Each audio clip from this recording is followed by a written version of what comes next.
Сдруженијето на тиквешки роми, согледувајќи ги сите активности од двете политички партии, видовме, слушнавме и слични програми, но како и да е, посебно за ромската заедница во Кавадарци и руралните средини, по наше согледување и во разговор со ромите, дојдовме до заклучок дека се изјаснија за промени. Односно, ако согледаме негативен став, тогаш ние ромите сигурно ви тврдам дека ќе немаме ингеренции да допреме до локалната самоуправа и градоначалникот.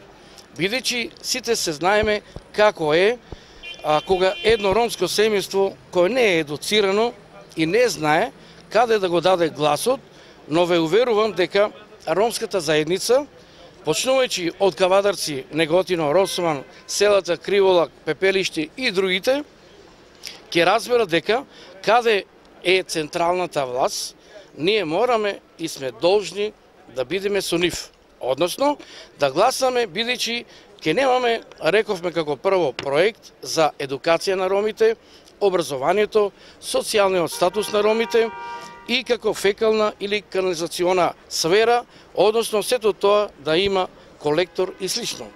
Затоа гласајте си слободно, без никакви притисоци, без некој да ви каже за кого. Одлучите се сами и ќе повторам, ние сме малцинство, што не зависи многу од нас, но треба соработка, бидејќи ние не сме малку. Имаме со право на глас 850 гласа, што значи дека овие 850 гласа ќе придонесе за централната власт, односно моментално сега за општина Кавадарци, каде што на овој втор круг се надеваме дека ќе победи Бетијан Китев. Ви благодарам.